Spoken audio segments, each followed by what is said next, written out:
Good morning, metalheads of the internet, and welcome to a brand new episode of the Metal Meltdown.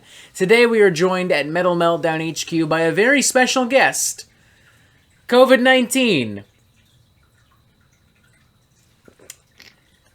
I wish I was exaggerating. I wish I was joking about that, but I'm not. I'm fine for the record. So is Anna.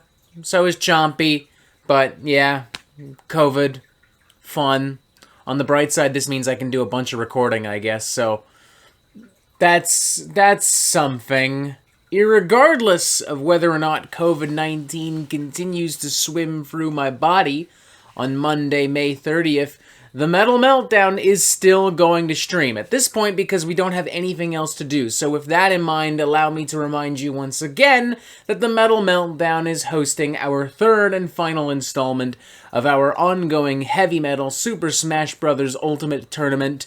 We're gonna watch tiny versions of Scott Ian and James Hetfield and Chris Barnes and many more beat the ever-living fucking snot out of each other. New contestants like Gigi Allen, Max Cavalera, and many more will join the fight, and all of them will compete to become the Metal Meltdown's definitive champion. So join us Monday, May 30th, Memorial Day for all of my American peeps out there. We go live at approximately 2 p.m. Pacific Standard Time, 5 p.m. Eastern Standard Time. Shit, that's good tea. Alright, now that we got that out of the way, let's talk about Rapture, the latest studio album from Lord Belial. While not as prolific as Watain or Dark Funeral, I think they are a vital component of the Swedish black metal sound, of Swedish black metal history. The overall vibe and aesthetic of Lord Belial shouldn't be too alien or confusing or left field for anyone even vaguely familiar with black metal, but to the band's credit, they've kind of always pulled influence from little bits and pieces across the black metal spectrum, like there's a little bit of black and death metal, there's a little bit of melodic black metal, there's of course a little bit of second wave and traditional black metal. It makes for music that is consistently raw, brutal, uncompromising, but also occasionally somewhat epic. Sometimes there's some pretty powerful hooks and definitely a lot of wild guitar pyrotechnics. I mean, again, while not as prolific as Watain and Dark Funeral, I do think I actually enjoy Lord Belial's earlier works more so than the earlier works of Watain and Dark Funeral. Admittedly, I haven't paid much attention to them in the 2000s, but in my defense, I was just a wee little babu baby. I also didn't pay much attention to them in the 2010s, but in my defense, they didn't really fucking release anything. In fact, to my knowledge, this is the first thing Lord Belial have done since dropping the Black Curse back in 2008.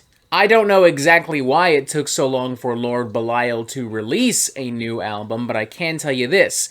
If their other records from the 2000s are even half as good as what I'm hearing on Rapture, then I'm going to have to take advantage of this COVID downtime and do a deep dive into the discography, do some black metal homework, catch up on the works of Lord Belial, because Rapture is a somewhat formulaic but ultimately really gnarly and entertaining kind of black metal smorgasbord. It is incredibly brutal, incredibly intense, with an almost apocalyptic weight and urgency, tons of sharp tremolo riffing and over-the-top guitar pyrotechnics, pummeling percussion, sneering, acidic, venomous black metal shrieks and snarls. Opening track Legion kicks things off with an appropriately hellish display of Swedish black metal fury and nonsense, wailing guitars and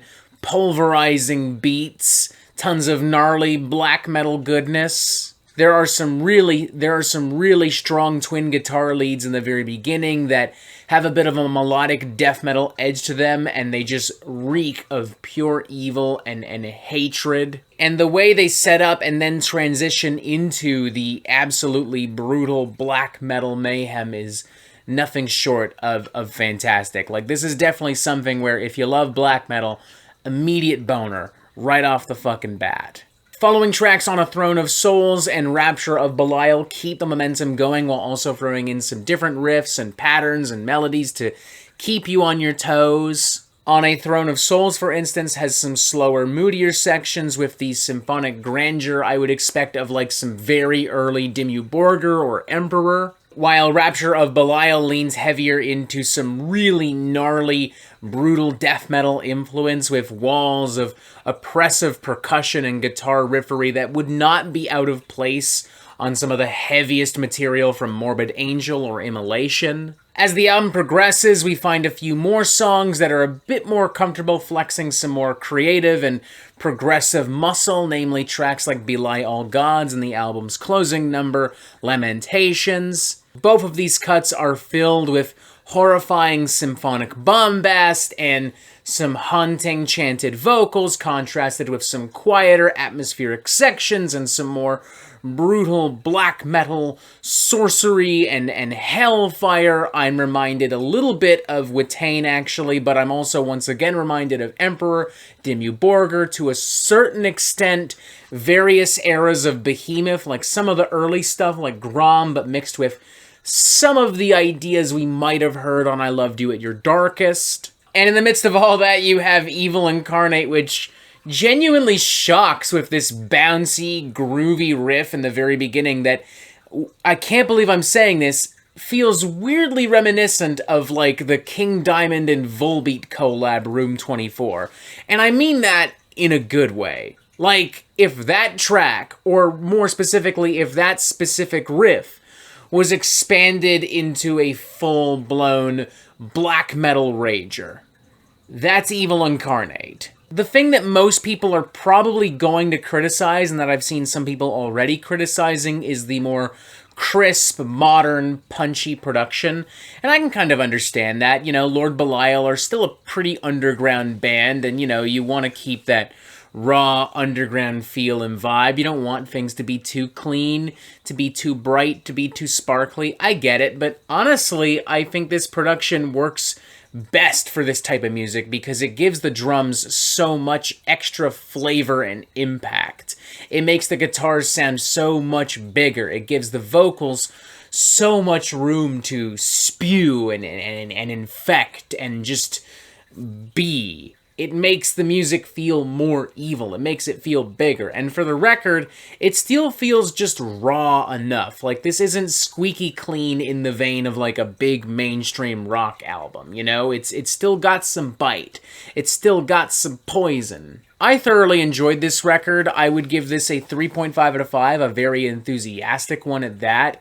It is fair to say that this is a very meat and potatoes black metal record, even despite its extra flourishes and ambitions.